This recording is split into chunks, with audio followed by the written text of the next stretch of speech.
Queridos alunos da disciplina de contratos, quinto B matutino. E aí, tudo bem com vocês? Bom, pessoal, a aula eu vou falar diretamente para vocês hoje. E hoje a gente vai fazer a nossa 19ª aula. É uma aula que eu programei para a gente fazer a devolutiva da V1. Então a gente vai conversar um pouco sobre a prova e a gente vai fazer alguns apontamentos e alguns acordos, alguns pactos para que flua bem essa nossa correção da melhor forma possível para que a gente consiga lançar de vez a nossa nota no portal. Bom, eu vou... antes de adentrar nas questões, eu queria conversar algumas coisas com vocês. A primeira delas é o seguinte: eu vou falar hoje sobre alguns pontos mínimos desejáveis para a questão subjetiva. Eu não vou tratar com exaustão a questão subjetiva, até porque a natureza dela é que vocês dissertem da melhor forma possível, que vocês apontem quais são os seus conhecimentos e quais são os seus pontos que vocês podem colocar em relevância ali. O que eu vou falar hoje são os mínimos necessários para você ter pelo menos uma boa nota nessa questão subjetiva. Também a respeito das questões objetivas, eu vou apontar aqui quais são as alternativas corretas a serem assinaladas, as alternativas que são os pontos que deveriam ter sido marcados, e se porventura não tiver coadunando com o seu pensamento, a gente já vai conversar sobre isso. Só que antes disso, eu queria deixar claro para vocês um importante ponto, que é a respeito da ordem das questões e das alternativas. Elas são variáveis, tá bom, pessoal? Acredito que vocês tenham percebido isso ao longo da prova, ou pelo menos depois da prova, quando vocês forem discutir. Eu espero que tenha sido depois da prova, que vocês não tenham feito conversas paralelas ao longo da prova, mas eu acredito que vocês já tenham percebido isso, somente a título de exemplo, tá bom? A questão número 1 de Samili provavelmente não é a questão número 1 do Ian. Assim como a gente pode afirmar que a questão 2 da Daisy, por exemplo, a alternativa A não vai ser a mesma alternativa A da questão 2 do Marcos. Pode ser a alternativa C da questão 2, ou até mesmo se a gente tiver uma outra questão, uma outra numeração, por exemplo, a questão número 5 pode ter sido isso. Então, o que eu vou passar aqui para vocês hoje, o gabarito que eu vou passar é o texto original, o texto correto para essa alternativa, o que vai variar de acordo com o seu tipo de prova. E isso quem faz é o próprio Moodle. O Moodle mesmo, eu coloquei uma opção para que ele fizesse essa mistura de questões e essa mistura também de alternativas, tá bom? Um outro ponto que eu faço destaque para vocês é que cada turma teve uma prova diferente. Por exemplo, a turma do 5º B vespertino foi diferente de vocês do 5º A matutino. Então, eu apliquei para o próprio Moodle fazer essa questão, para fazer essa combinação e esse embaralhamento de questões, essa mistura de questões, de alternativas e também de avaliações. Eu adotei essa postura para ter uma conduta mais isenta e imparcial possível. Eu espero que vocês entendam isso. Pode ser que a prova de vocês tenha sido mais difícil do que outra turma, ou talvez mais fácil do que outra turma. Pode ser que, às vezes, esse alinhamento das questões possam ter trazido alguns tópicos de mesma temática, que foi o que aconteceu com uma questão de vocês, que a gente vai tratar logo em seguida. E, por fim, um ponto que merece destaque é a questão da agilidade de algumas entregas de tentativa. E isso é um destaque negativo, pelo menos ao meu ver, porque houve alguns alunos que entregaram, e evidentemente que eu não vou identificá-los, em curto tempo. Eu acho que em poucos minutos eles conseguiram realizar a prova. E, bons, meus queridos alunos, sabemos que não é um tempo razoável para fazer a realização dessa avaliação, o qual eu tenho a convicção que foi uma avaliação justa, que foi uma avaliação condizente com que a gente trabalhou, com os pontos que eu introduzi, que eu trouxe para a sala de aula, com algumas discussões que a gente introduziu também.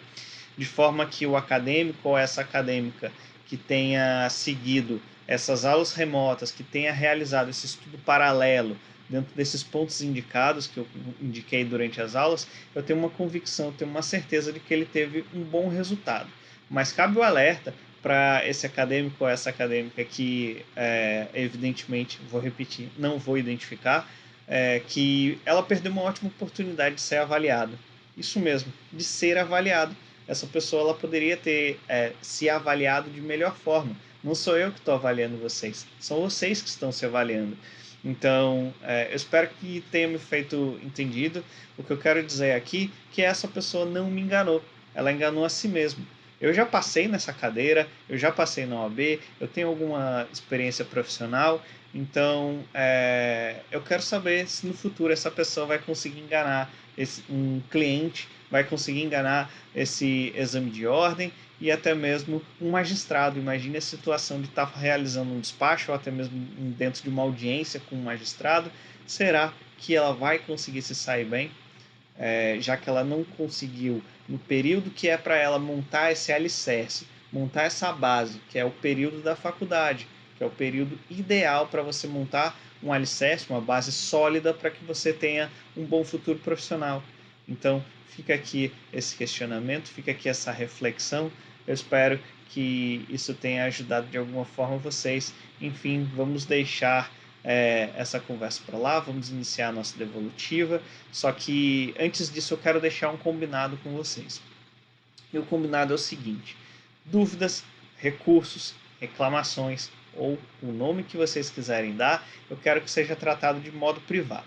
Se a gente tivesse essa aula presencial, eu iria chamar a quem tivesse essas dúvidas, esse recurso, essa reclamação para conversar de forma individual. Então eu gostaria que seguisse dessa mesma forma, tá bom? O que eu quero dizer com isso? Que se você, por acaso, quer conversar comigo a respeito de alguma correção, de algum ponto que talvez não tenha ficado claro para você, eu espero que você venha me procurar de forma privada. Você pode fazer isso através da plataforma oficial, que é o Moodle. Você pode fazer isso também através do meu WhatsApp, que eu estou inteiramente à disposição. Quem já conversa comigo sabe disso. E também através do e-mail. Vocês podem conversar comigo através do e-mail, não tem problema nenhum. Você pode escolher qualquer um desses pontos. O que eu gostaria que fosse é que seja de forma individual. Eu vou repetir, de forma individual é o que eu quero fazer. Eu não quero que seja conversado sobre esses pontos de dúvida, de recurso, de reclamação, através do grupo, lá na página principal do grupo, ou também através de e-mail copiando toda a sala. Isso não é satisfeito, isso não é bom para nenhuma das partes, nem para mim, nem para vocês, tá bom? E se por acaso alguém realizar, infelizmente, essa forma, eu vou ser obrigado a ter que ignorar para não gerar um conflito, para não gerar um tumulto em razão disso. Beleza? Vamos deixar de blá blá blá e vamos direto para a nossa devolutiva agora. A primeira questão que eu trago para vocês, vou repetir, talvez não seja a sua primeira questão e talvez não seja nessa ordem de alternativas. Você vai saber aqui o texto que foi realizado. E a questão dizia o seguinte: sobre os contratos, é correto a seguinte opção. Opção A: o princípio da autonomia privada, segundo o qual o sujeito de direito pode contratar com liberdade, está limitado à ordem pública e à função social do contrato. Opção B: segundo o entendimento sumular, a cláusula contratual limitativa de dias de internação hospitalar é perfeitamente admissível quando comprovado que o contratante do seguro de saúde estava ciente do seu teor. Opção C: os contratos atípicos não exigem a observância rigorosa das normas fixadas no Código Civil, pois que nestes casos os contratantes possuem maior liberdade para contratar. D: a estipulação em favor de terceiro e a promessa de fato de terceiro são válidos por conta do princípio da relatividade contratual.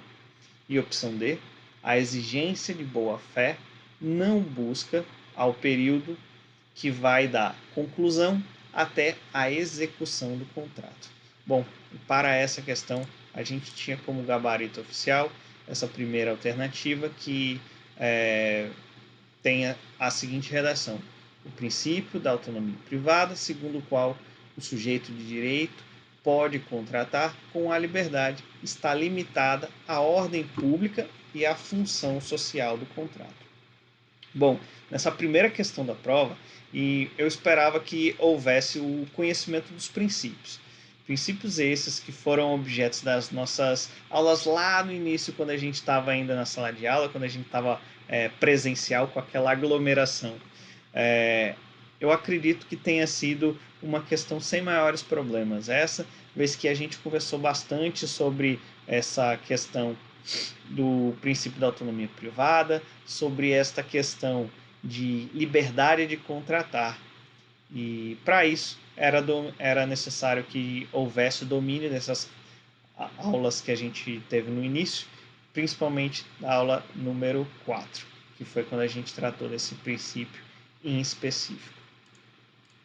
Segunda questão: nos contratos de execução continuada ou diferida, se a prestação de uma das partes se torna excessivamente onerosa, com extrema vantagem para a outra, em virtude de acontecimentos extraordinários e imprevisíveis, poderá o devedor pedir, e o gabarito oficial é a resolução do contrato. Bom, para essa correta indicação, era necessário o domínio de um dispositivo legal. O dispositivo legal é o dispositivo de número 478, que fundado no princípio do equilíbrio contratual. A resolução por onerosidade excessiva é desfazimento judicial do contrato por iniciativa da parte, que se vê obrigada a ter uma obrigação a seu cargo que se torna excessivamente onerosa, com extrema vantagem para uma parte ou em virtude de acontecimentos extraordinários e imprevisíveis. E assim ela poderá proceder com a resolução do contrato, como estipulado na nossa questão. Tá bom? Vamos lá para a nossa terceira questão, que diz o seguinte: a respeito da resolução do contrato por onerosidade excessiva, assinale a opção correta de acordo com o atual Código Civil. Deixa eu beber uma água antes disso. Alternativa A: presente os respectivos pressupostos, não há como outra parte evitar a resolução por onerosidade excessiva, em razão da aplicação do princípio segundo o qual os pactos devem ser cumpridos da exata forma como foram firmados. Opção 2.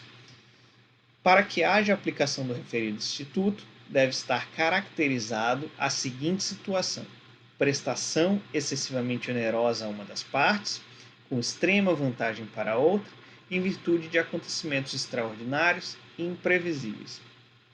Terceira opção: caso a resolução do contrato decretada por sentença, os efeitos deverão retroagir-se à data do evento que acarretou a onerosidade excessiva, a fim de que seja cumprida a finalidade da norma.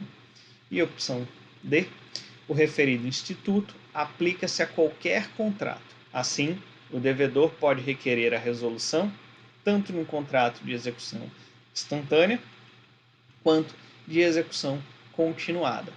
E última opção, opção do E: o referido instituto aplica-se apenas para contratos de consumo.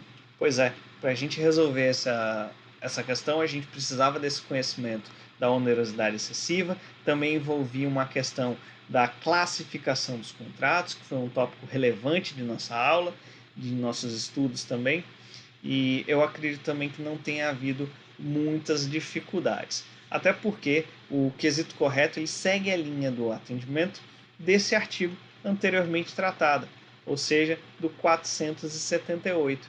Então, como houve essa mistura por parte do Moodle, é extremamente aleatório. Eu não sei como vai ser feito e ocorreu de ter duas perguntas, duas alternativas, duas questões que tratem dessa mesma questão da onerosidade excessiva.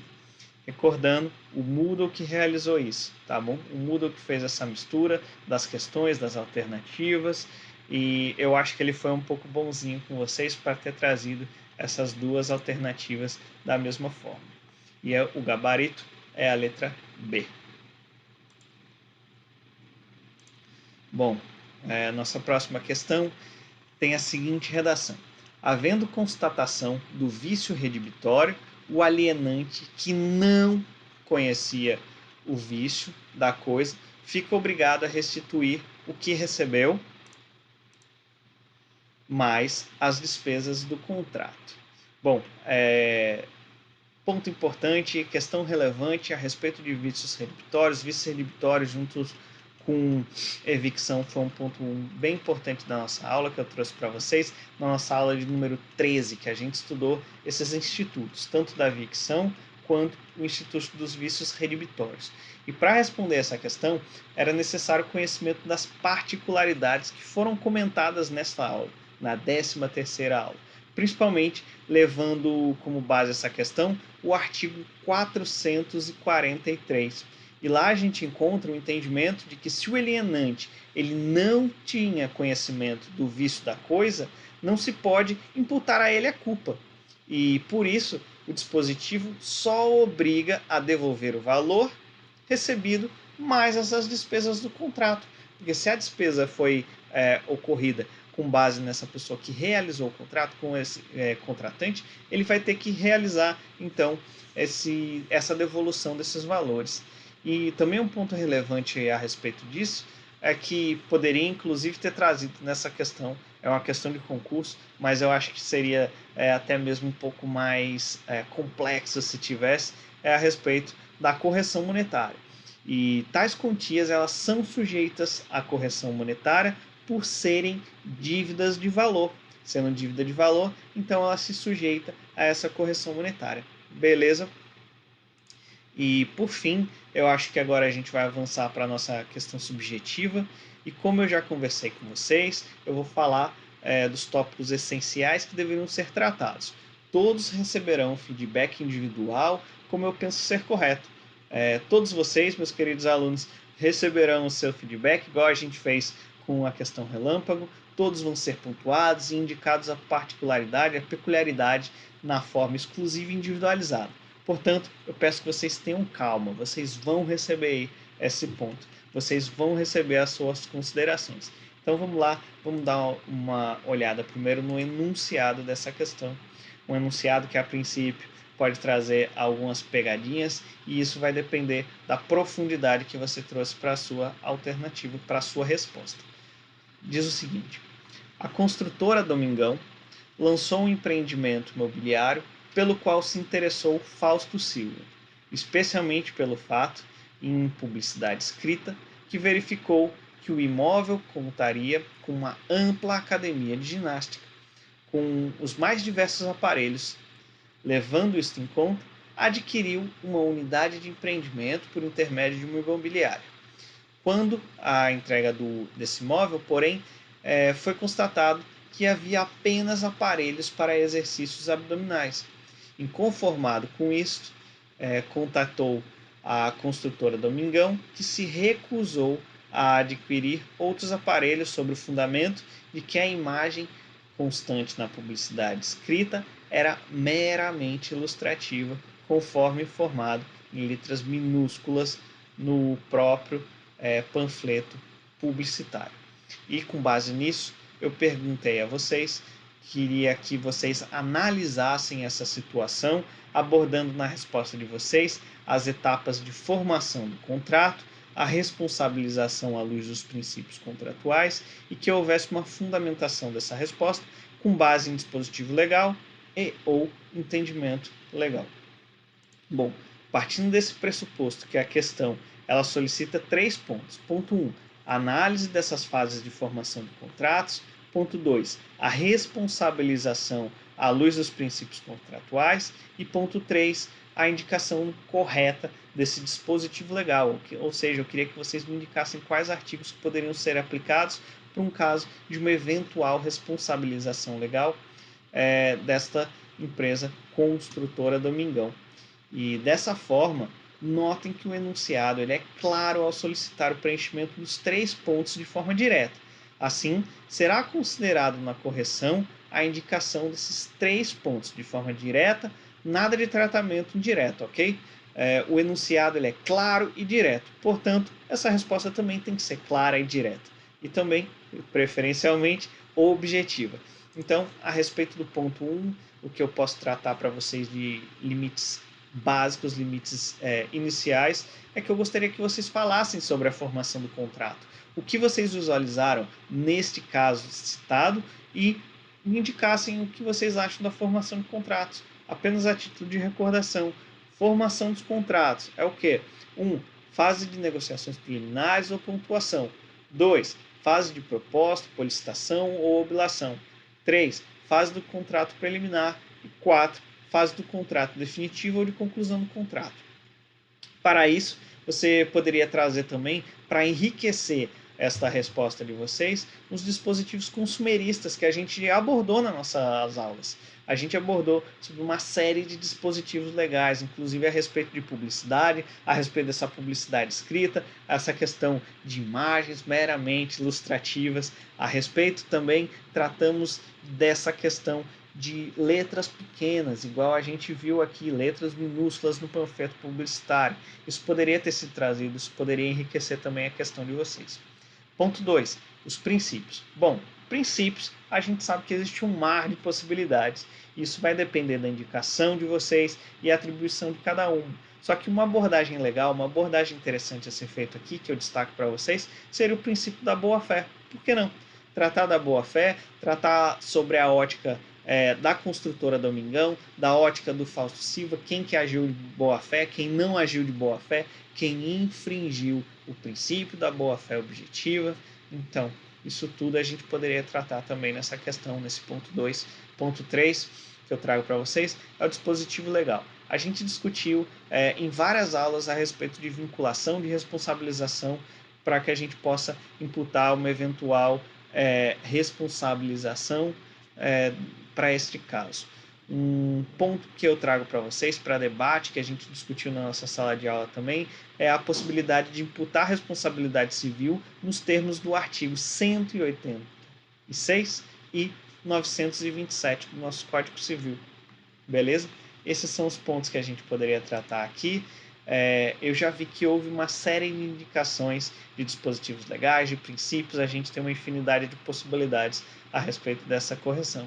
Então, como eu disse para vocês, eu vou analisar a fundamentação e a possibilidade de aplicação individualmente. E para isso, era isso que eu tinha para conversar com vocês hoje a respeito dessa devolutiva.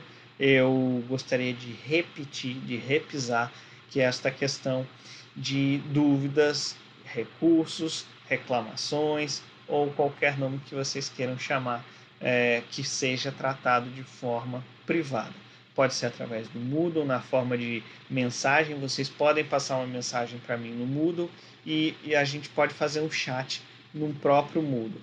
Vocês podem me tratar comigo também no WhatsApp privado, certo? E também através do e-mail.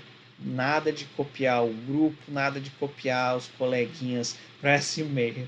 Fale só por você, tá bom? Você fala por você, seus colegas que falem por eles. Era isso que eu tinha para falar com vocês. Eu quero deixar isso já pactuado desde já e a gente voltará para uma próxima aula remota falando a respeito dos contratos em espécie. Só que dessa vez a gente vai abordar o contrato de doação. E uma coisa que eu queria também combinar com vocês é que eu vou postar nessa semana a nossa atividade complementar de nota. Conforme a votação que vocês fizeram, vocês optaram por ter uma nova questão relâmpago, então eu vou fazer isso para vocês, vou gravar também uma aula do mesmo molde que a gente fez a primeira, tá bom? E eu lanço e a gente fixa um prazo razoável, e esse prazo razoável para vocês realizarem a entrega, para que eu possa corrigir e a gente possa de uma vez por todas lançar a nossa nota no portal. Beleza? Combinado? Bom, pessoal, era isso que eu tinha para falar com vocês. Até a próxima, tenham uma boa semana e contem comigo para o que precisar, tá bom? Tchau, valeu!